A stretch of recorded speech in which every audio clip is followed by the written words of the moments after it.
Okay. బీసీలకు 42% రిజర్వేషన్లు స్థానిక సంస్థల్లో మరియు విద్య, ఉపాధి, ఉద్యోగాల్లో కల్పిస్తామని గత అసెంబ్లీ ఎన్నికల్లో కామారెడ్డి బీసీ డిక్లరేషన్ సభలో స్పష్టంగా వాగ్దానం చేయడం జరిగింది. చేసిన వాగ్దానాన్ని కూడా పలు సందర్భాలలో పదే బీసీలకు 42% రిజర్వేషన్లు రాజ్యాంగబద్ధంగా, చట్టబద్ధంగా, శాస్త్రీయంగా, సంపూర్ణంగా అమలు చేసి తీరుతామని ఎన్నో సందర్భాల్లో అన్నారు. అంతేకాకుండా అవసరమైతే కేంద్రం మెడలు వంచైనా కానీ బీసీలకు ఇచ్చిన మాట నిలబెట్టుకుంటాము, 42% రిజర్వేషన్లతోనే ఎన్నికలు జరుపుతామన్న ప్రభుత్వం నేడు స్థానిక ఎన్నికల్లో భాగంగా పంచాయతీ సర్పంచ్ ఎన్నికలకు గుర్తులుండవు, బీఫారాలు ఉండవు. గుర్తులు లేని, బీఫారం లేని ఎన్నికలను 42% పార్టీ పరంగా ఇస్తామనడం విడ్డూరంగా ఉన్నది.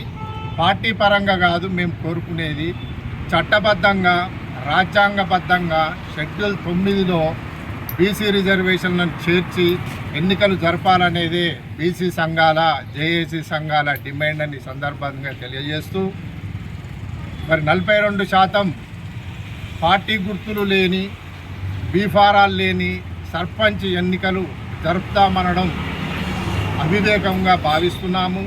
వెంటనే ఆ నిర్ణయాన్ని ఉపసంహరించుకొని 42% చట్టబద్ధంగా రిజర్వేషన్లు జరపడానికి ప్రయత్నాలు చేయాలని సందర్భంగా తెలియజేస్తున్నాము.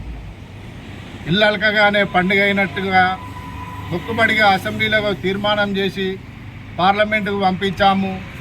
పార్లమెంటు ఆమోదించడం లేదు, రాష్ట్రపతి ఉలుకు పలుకు లేదు, రాష్ట్ర కోర్టు, సుప్రీంకోర్టు అంగీకరించడం లేదని కుంటి సాకులు చెప్పడం కాదు. అదంతా బీసీలకు తెలియదు. ఏదైతే మీరు బీసీలకు 42% రిజర్వేషన్లు కల్పిస్తామని వాగ్దానాలు చేసి అధికారంలోకి వచ్చారో, చేసిన వాగ్దానాల్ని నెరవేర్చాల్సిన బాధ్యత మీది. కేంద్ర ప్రభుత్వంతో మీరు రాజకీయ పోరాటం చేయండి, కోర్టుల్లో న్యాయ పోరాటం చేయండి. రాజకీయ పోరాటానికి బీసీ సంఘాలు, జేఏసీ సంఘాలు, విద్యావంతులు, సామాజికవేత్తలు, కవులు, కళాకారులు, రచయితలు అందరూ మీ వెంబడి ఢిల్లీకి రావడానికి సిద్ధంగా ఉన్నారు. అవసరమైతే ఢిల్లీని దిగ్బంధించడానికైనా కానీ మేము వెనకాడం. ఏది ఏమైనప్పటికీ 42% బీసీలకు చట్టబద్ధంగా, రాజ్యాంగబద్ధంగా రిజర్వేషన్లతో ఎన్నికలు జరపాలని పదే రాష్ట్ర ప్రభుత్వాన్ని డిమాండ్ చేస్తున్నాము. అసెంబ్లీ సాక్షిగా మీరు అఖిలపక్షాన్ని ఢిల్లీ తీసుకెళ్ళి ప్రధానిని కల్పిస్తామన్నారు, రాష్ట్రపతిని కల్పిస్తామన్నారు.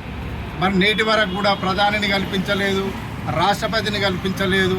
రాష్ట్రానికి చెందిన 16 మంది జాతీయ పార్టీల ఎంపీలు ఒక్కనాడు కూడా పార్లమెంటులో బీసీ రిజర్వేషన్ల బిల్లుల గురించి ప్రస్తావించలేదు. డిసెంబర్ 1 నుండి పార్లమెంటు జరుగుతుంది. ఈ పార్లమెంటు సమావేశంలో రాష్ట్రానికి చెందిన జాతీయ ఎంపీలు 16 మంది 2 బీసీ బిల్లులు, రాజకీయంగా ఒకటి, విద్యా ఉపాధి ఉద్యోగ పరంగా మరొకటి, 2 బిల్లుల గురించి పార్లమెంటులో ప్రస్తావించాలి, పార్లమెంటును స్తంభింపజేయాలి అని ఈ సందర్భంగా ఎంపీలను డిమాండ్ చేస్తున్నాము. ఒకవేళ పార్లమెంటులో కనుక మీరు ప్రస్తావించకుంటే బీసీ ఓట్లతో గెలుపొందిన మీరు రాజీనామాలు చేయాల్సి ఉంటుంది. మీ ఇండ్లను ముట్టడించడానికైనా కానీ బీసీ సంఘాలు, జేఏసీ సంఘాలు వెనకాడాయని తెలియజేస్తున్నాము. ఈ బీసీ పోరాటం, బీసీ ఉద్యమం ఏ మతాలకు వ్యతిరేకం కాదు, ఏ రాజకీయ పార్టీలకు వ్యతిరేకం కాదు. జనాభా దామాషా ప్రకారంగా బీసీల జనాభా ప్రకారంగా రాజకీయంగా బీసీలకు రావాల్సిన వాటాను విద్య ఉపాధి ఉద్యోగాల్లో రావాల్సిన కోటా కొరకే మా ఆత్మగౌరవాన్ని కాపాడడానికి కొరకే పోరాటం చేస్తున్నామే కానీ ఎవరి నోటికాడి బుక్కను లాక్కోవడం లేదు. మరి బీసీల నోటికాడి బుక్కను బీసీ వ్యతిరేకులు కోర్టులను ఆశ్రయించి మరి రిజర్వేషన్లకు అమలు కాకుండా ప్రయత్నాలు చేస్తున్నారు. బీసీ ఉద్యమాలను జేఏసీ ఉద్యమాలను నీరుగార్చే ప్రయత్నాలు చేస్తున్నారు. ఖబర్దార్, మీరు ఇలాగే బీసీ రిజర్వేషన్ల విషయంలో జాప్యం చేస్తే మరి బీసీ ఉద్యమం ఉవ్వెత్తున ఎగిసిపడుతుందని, తెలంగాణ ఉద్యమం లాగా బీసీ ఉద్యమం కూడా ప్రొఫెసర్ కొత్తపల్లి జయశంకర్ గారి స్ఫూర్తితో, బిందేశ్వరి మండల్ ప్రసాద్ కమిషన్ గారి స్ఫూర్తితో బీసీ ఉద్యమం ఉవ్వెత్తున ఎగసిపడేలా చేస్తామని, బీసీ రిజర్వేషన్లను సాధిస్తామని సందర్భంగా రాష్ట్ర కేంద్ర ప్రభుత్వాలకు తెలియజేస్తున్నాము.